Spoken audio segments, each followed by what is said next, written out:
Chapter 2 of Frindle, Mrs. Granger. Fifth grade was different.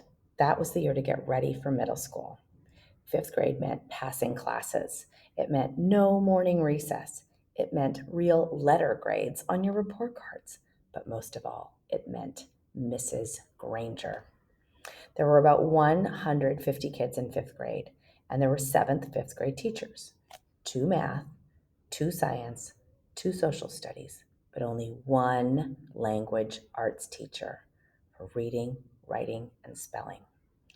In language arts, Mrs. Granger was the only one, and she had a reputation. Mrs. Granger lived alone in a tidy little house in the older part of town. She drove an old, pale blue car to school every morning, rain or shine, snow or sleet, hail or wind. She had a perfect attendance record that stretched back farther than anyone could remember.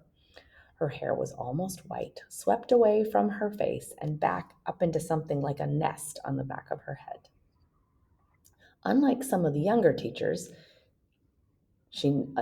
unlike some of the younger women teachers, she never wore pants to school. She had 2 skirt and jacket outfits, her gray uniform and her blue uniform, which she always wore over a white shirt with a little cameo pin at the neck. And Mrs. Granger was one of those people who never sweats. It had to be over 35 degrees before she even took off her jacket. I'm just going to show you a little picture. There's Mrs. Granger. She was small as teachers go. There were even some 5th graders who were taller, but Mrs. Granger seemed like a giant. It was her eyes that did it. They were dark gray, and if she turned them on full power, they could make you feel like a speck of dust. Her eyes could twinkle and laugh too, and kids said she could crack really funny jokes. But it wasn't jokes that made her famous. Everyone was sure that Mrs. Granger had X-ray vision. Don't even think about chewing a piece of gum within 50 feet of her. If you did, Mrs. Granger would see you and catch you and make you stick the gum onto a bright yellow index card. And then she would safety pin the card to the front of your shirt, and you'd have to wear it for the rest of the day. After that, you had to take it home and have your mom or dad sign the card and bring it back to Mrs. Granger the next day. And it didn't matter to Mrs. Granger if you weren't in 5th grade, because with the way she saw it, sooner or later, you would be. All the kids at Lincoln Elementary School knew that at the end of the line, 5th grade, Mrs. Granger would be the one grading their spelling tests and their reading tests, and worst of all, their vocabulary tests. Week after week, month after month, every language arts teacher in the world enjoys making kids use the dictionary. Check your spelling, check that definition, check those syllable breaks. But Mrs. Granger didn't just enjoy the dictionary. She loved the dictionary, almost worshipped the dictionary.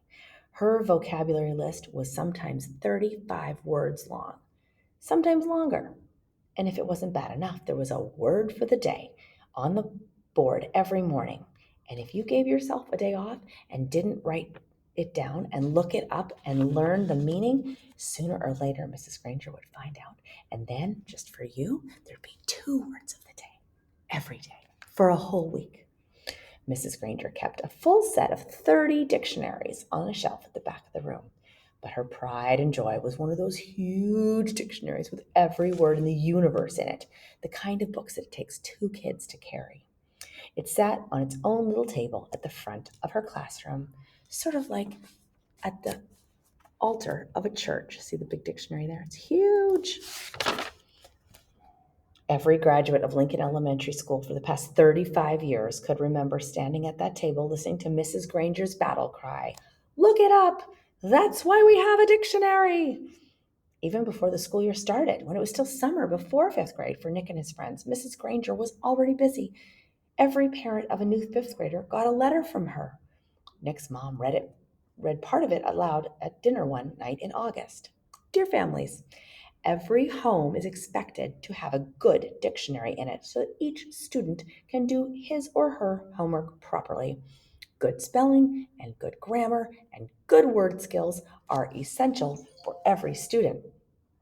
Clear thinking requires a command of the English language, and fifth grade is the ideal time for every girl and boy to acquire an expanded vocabulary. And then there was a list of dictionaries that Mrs. Granger thought would be acceptable for home study. Mrs. Allen said, "It's so nice to have a teacher who takes her work so seriously." Nick groaned and tried to enjoy the rest of his hamburger, but even watermelon for dessert didn't cheer him up much. Nick had no particular use for the dictionary. He liked words a lot and he was good at using them, but he figured that he got all the words he needed just by reading, and he read all the time. When Nick ran into a word he didn't know, he asked his brother or his dad or whoever was handy what it meant, and if they knew, they'd tell him. But not Mrs. Granger. He had heard all about her, and he had seen fifth graders in the library last year, noses stuck in their dictionaries, frantically trying to finish their vocabulary sheets before English class. It was still a week before school, and Nick already felt like fifth grade was going to be a very long year. Okay, well, that's chapter 2. So now we know about Nick and Mrs. Granger. And then this afternoon, we're going to read chapter 3 called The Question.